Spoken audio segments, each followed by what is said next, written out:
Welcome back to my channel. आज मैं एक बार फिर आप लोगों के लिए एक फ्यूजन वीडियो लेके आई हूँ। विटामिन सीरीज़ के 4th एपिसोड पे आज हैं और मैं एक बहुत ही इम्पॉर्टेंट विटामिन डी के विषय में आपसे बात करूँगी। और आज मैं मेरांगी बीच पर हूँ तो उसका आप लोगों को मैं टूर भी कराऊँगी।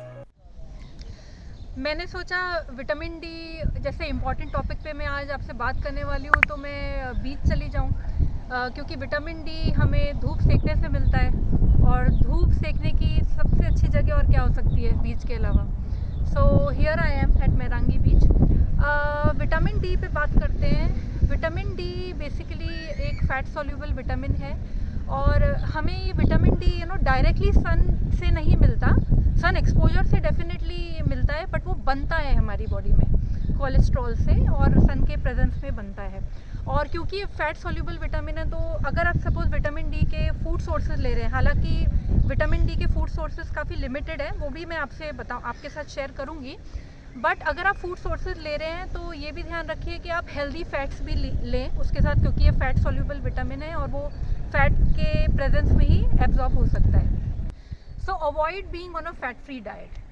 अब विटामिन डी को सनशाइन विटामिन भी कहते हैं और ये विटामिन डी हमारे बॉडी में प्रोड्यूस होता है, कोलेस्ट्रॉल से वो बनता है और सन की UV B light, ultra violet B light ही होनी चाहिए, उसकी कुछ वेवलेंथ है वो होनी चाहिए, तभी वो विटामिन डी हमारी बॉडी में प्रोड्यूस होता है। तो सबसे ज़्यादा इम्पॉर्टेंट बात ये है कि अगर सपोज आपको विटामिन डी प्रोड्यूस करना है अपनी बॉडी में तो आप सनस्क्रीन ना लगाएं, क्योंकि सनस्क्रीन लगाने से तो वो एक्सपोज नहीं होगा, स्किन एक्सपोज नहीं होगी और वो विटामिन डी प्रोड्यूस भी नहीं होगा।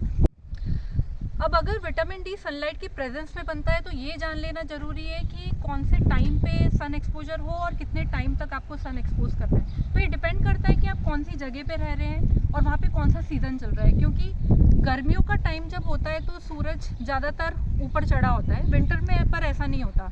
तो हम यहाँ पे जनरल बात कर सकते हैं कि फॉर एग्जांपल हम इंडिया की बात अगर करें तो रिसर्च ये कहता है कि सुबह के 11 बजे और दोपहर के 2 बजे के बीच में अगर आपका सन एक्सपोजर है तो साल का कोई भी महीना हो मैक्सिमम विटामिन डी कन्वर्ट होता है बॉडी में। अब कितनी देर तक धूप सेकनी है ये डिपेंड करता है आपकी स्किन टोन पर। तो अगर सपोज आप फेयर स्किन है आपकी तो 20 से 30 मिनट का सन एक्सपोजर आपके लिए काफ़ी होगा, लेकिन अगर आपका थोड़ा डार्क कॉम्प्लेक्शन है तो 45 मिनट्स टू 1 आवर इसके बीच आपको सन एक्सपोज करना चाहिए विटामिन डी कन्वर्ट करने के लिए। Next, cholesterol containing food such as ghee can be taken on daily basis. उसे आप थोड़ा रोज़ खाएं, ऐसा अवॉइड मत करिए टोटली, क्योंकि इसमें कोलेस्ट्रॉल है। तो अगर आप और ये कोशिश करिए कि आप एक्सरसाइजेस अच्छे से कर रहे हैं, वॉक पे जा रहे हैं, एटलीस्ट आप वॉक पे अगर जाएंगे धूप सेकेंगे तो आपका जो भी आपने कोलेस्ट्रॉल कंटेनिंग फूड्स खाया है वो यूटिलाइज हो जाएगा और विटामिन डी में कन्वर्ट हो जाएगा। So we in this way we can avoid the harmful effects of cholesterol containing foods because they are getting converted into vitamin D, so which is good for bones. अगर आपको vitamin D deficiency नहीं है तो आपका calcium भी body में अच्छे से एब्जॉर्ब होता है और उसका सीधा कनेक्शन बोन हेल्थ पर है। तो विटामिन डी डेफिशिएंट ना हो उसके लिए ज़्यादातर कोशिश करिए कि भले आप कितनी भी एज में हो जाए आप अपने पैरों का इस्तेमाल करिए। तो वॉकिंग रेगुलरली बहुत इंपॉर्टेंट है मैं बोलूँगी, और धूप सेकते रहिए, वॉकिंग करें आप, और उससे क्या होता है आपका विटामिन डी भी अच्छा रहता है, सही लेवल पे रहता है, कैल्शियम भी एब्जॉर्ब होता है और आपकी बोन हेल्थ उतने ही टाइम तक अच्छी रह सकती है। विटामिन डी की सप्लीमेंट लेने की तभी आपको ज़रूरत है जब आपका डेफिशिएंसी है विटामिन डी का, तो आप वो रेगुलर बेसिस पे डॉक्टर से चेक करवाते रहें।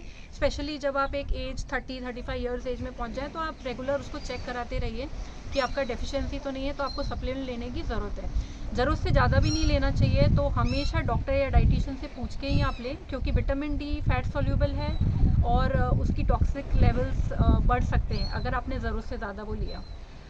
एक मेडिकल कंडीशन PCOS के बारे में मैं आपको बताना चाहूँगी कि आजकल यंग लड़कियों में ये बहुत देखा जा रहा है PCOS कंडीशन। तो अगर आप PCOS की आपको शिकायत है तो आप विटामिन डी लेवल का ज़रूर टेस्ट करवाते रहिए रेगुलरली, क्योंकि PCOS कंडीशन में विटामिन डी डेफिशिएंसी देखा जा रहा है। तो आप रेगुलरली टेस्ट करवाएं और अगर आपको सप्लीमेंट की ज़रूरत है तो वो भी लें। PCOS में थोड़ी हेल्प हो सकती है अगर आपका विटामिन डी डेफिशिएंसी और आप उसको करेक्ट कर लेते हैं तो मेंस्ट्रुअल पीरियड्स PCOS में नॉर्मल हो सकते हैं, रेगुलर हो सकते हैं और PCOS की जो हेल्थ कंडीशन है उसमें थोड़ा सुधार आ सकता है। Excessive vitamin D can cause kidney stones, so you have to be careful of not overdosing it. तो इसीलिए मैंने आपसे कहा कि सप्लीमेंट लेने के पहले आप डॉक्टर से पूछिए और तब तक ही लें जब तक वो आपको कहें लेने के लिए। विटामिन डी बनाने का ये नेचुरल टेंडेंसी ही है बॉडी की, विटामिन डी को का संतुलन बनाने की। तो अगर आप अच्छा मतलब आप अच्छे से वॉक कर रहे हैं, सन एक्सपोजर भी है और आप खा रहे हैं ऐसी चीज़ें, तो आपको विटामिन डी की चिंता करने की वैसे कोई ज़रूरत नहीं है। फूड सोर्सेज के बारे में मैं बताना चाहूँगी, जैसे इसके काफ़ी लिमिटेड सोर्सेज हैं। नॉन वेजिटेरियंस के लिए मैं बोलूँगी कि आप रावस और बांगड़ा फ़िश, एग योग जो एग का पीला वाला पार्ट है उसमें आपको विटामिन डी मिलता है। अगर आप वेजिटेरियन डाइट पे हैं तो आप आजकल चीज़ और मिल्क, ये प्रोडक्ट्स जो हैं डेयरी प्रोडक्ट्स, ये ज़्यादातर फोर्टिफाइड होते हैं विटामिन डी और कैल्शियम से, तो आप इनका सेवन कर सकते हैं। But again I will say that the best source of getting vitamin D is through sun exposure. कुछ फैक्टर्स हैं ऐसे जिससे आपका विटामिन डी लेवल अफेक्ट हो सकता है, जैसे कि एज और आपका स्किन कलर क्या है उस पर डिपेंड करता है, या फिर आपकी डेफिनेटली आपकी लाइफस्टाइल पे भी बहुत डिपेंड करता है। और अगर आपको कोई मेडिकल इशू है तो भी आपका विटामिन डी लेवल में इफेक्ट आ सकता है। तो पर ज़्यादातर कोशिश करिए कि कुछ एज में आके ऐसा हो जाता है कि विटामिन डी इफेक्ट होता है, डेफिनेटली उसको हम रोक नहीं सकते। पर ज़्यादा से ज़्यादा अगर आपकी कोशिश ये है कि आप हमेशा चलते फिरते रहें और सन एक्सपोजर मिल रहा है आपको, अच्छा खा रहे हैं पी रहे हैं, आपकी स्लीप पैटर्न, आपकी ओवरऑल लाइफस्टाइल, एक्सरसाइज भी आप कर रहे हैं, तो जनरली हम विटामिन डी डेफिशिएंसी को बहुत एज तक रोक सकते हैं और हम अपनी बोन हेल्थ को अफेक्ट होने से भी बचा सकते हैं। ये तो हो गई विटामिन डी की बातें। अब जैसे मैंने आपसे प्रॉमिस किया था कि मैं आपको मेरांगी बीच का टूर भी कराऊंगी, तो चलिए हम मेरांगी बीच एंजॉय करते हैं। मेरांगी बीच तक आप आसानी से बस के जरिए पहुंच सकते हैं, जो ब्रिटोमार्ट से रेगुलरली मिल जाती हैं। अगर आप ड्राइव करना पसंद करते हैं तो यह सफर एक सुकून भरा अनुभव होगा। रास्ते के दौरान आप ऑकलैंड के ब्रेड टेकिंग व्यूज का आनंद उठा सकते हैं। हर मोड़ पर खूबसूरत नजारे आपका स्वागत करेंगे। मेरांगी बीच पर डेजिग्नेटेड पार्किंग में आप अपनी कार पार्क कर सकते हैं, जो बहुत आसानी से मिल जाती है।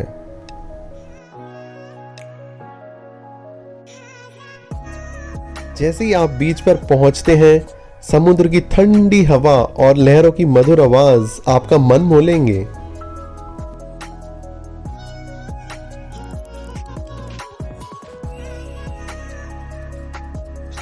मेरांगी बीच पर आपको कई जगह ऑब्जर्वेशन पॉइंट्स मिलेंगे, जहां से आप समुद्र की खूबसूरती का पूरा आनंद ले सकते हैं।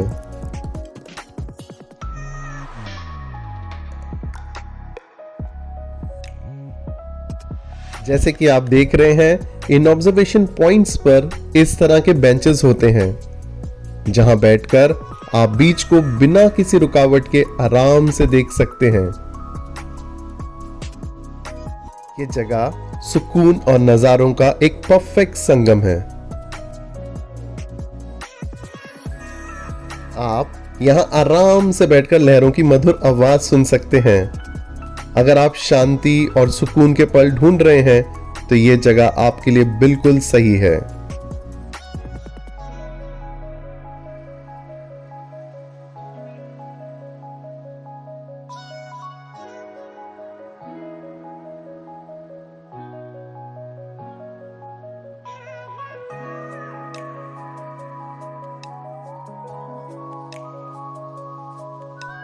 बीच तक पहुंचने के लिए छोटी छोटी काव पाथ्स बना रखी हैं, जो आपको आसानी से बीच तक ले जाती हैं। इन रास्तों पर आप अपने बच्चों को स्ट्रोलर में ला सकते हैं बिना किसी दिक्कत के। ये पाथ्स छोटे छोटे बच्चों के लिए काफी सुविधाजनक हैं।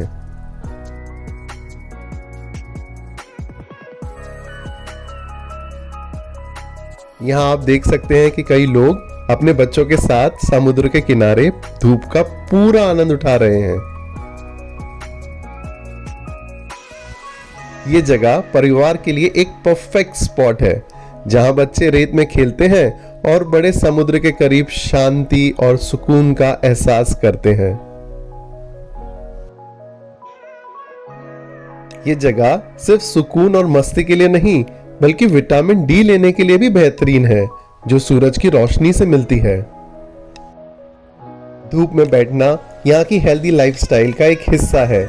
आप अपने दिन को एनर्जी से भर सकते हैं, अपनी इम्यूनिटी को बूस्ट कर सकते हैं और अपने आप को रिफ्रेश फील कर सकते हैं।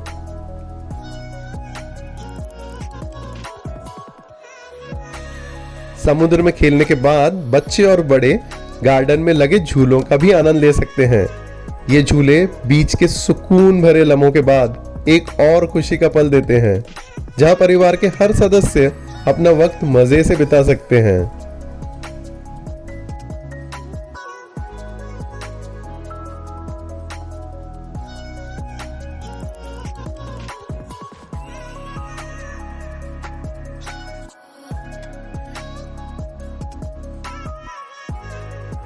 अब आपको भूख तो लगी होगी, तो यहाँ पर बारबेक्यू की सुविधा उपलब्ध है।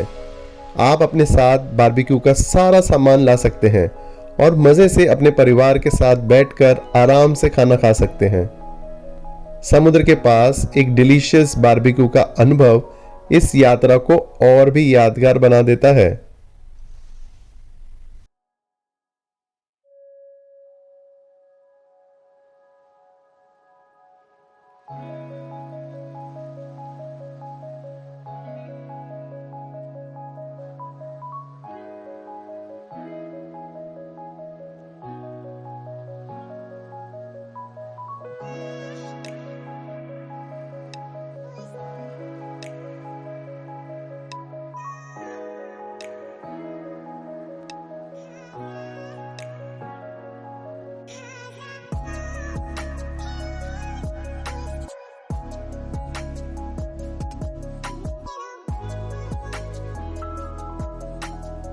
इस बीच के किनारे एक खूबसूरत ट्रेल भी है, जहां एक तरफ पत्थरों की रंग बिरंगी चट्टानें हैं और दूसरी तरफ दूर दूर तक फैला समुद्र। आप इस ट्रेल पर चलकर दोनों तरफ के अद्भुत नजारों का आनंद उठा सकते हैं। यह रास्ता आपको एक सुकून भरे सफर पर ले जाता है, जहां नेचर का संगम आपको एक नया अनुभव देगा।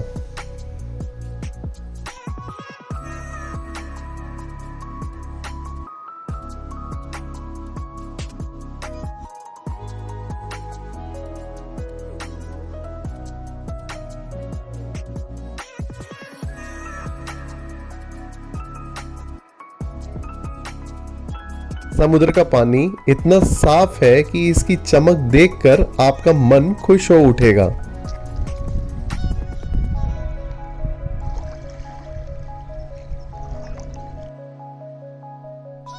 यहां आप वाटर स्पोर्ट्स का मजा भी ले सकते हैं। जो आप देख रहे हैं, लोग अपनी पसंद की कयाक्स किराए पर ले रहे हैं, जिन्हें वो आराम से समुद्र की लहरों पर चला सकते हैं।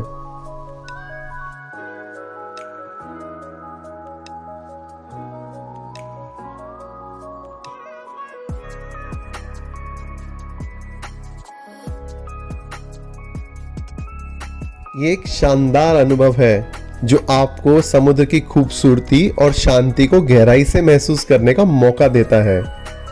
कयाक चलाते वक्त आप समुद्र की लहरों के साथ मिलकर एक नया अनुभव प्राप्त करते हैं।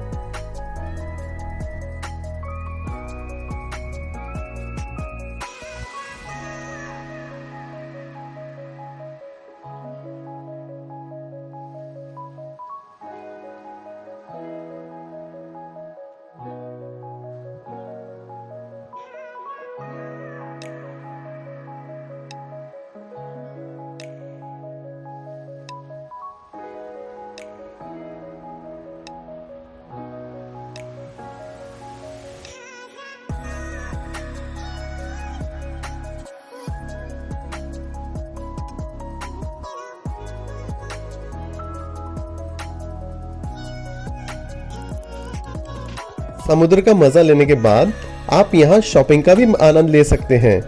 यहाँ आपको bakery, sea food, vegetarian restaurants और गिफ्ट शॉप सब कुछ एक ही जगह पर मिल जाएंगे।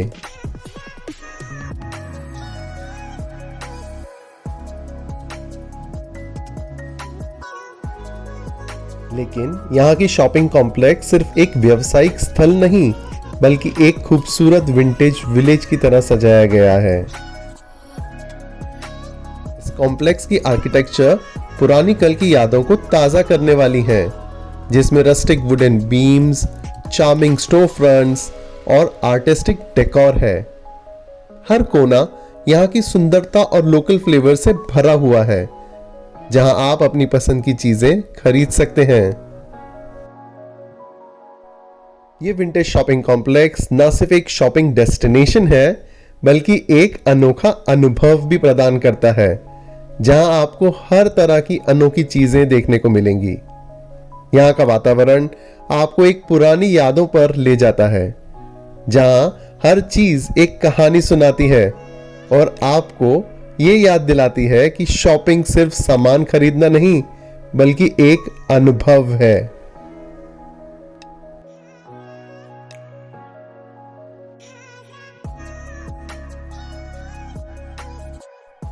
इस अद्भुत यात्रा का अंत होते ही हमें उम्मीद है कि आप भी इस जगह की यादें संजो कर रखेंगे और हमारे साथ अपने अगले सफर का आनंद लेंगे।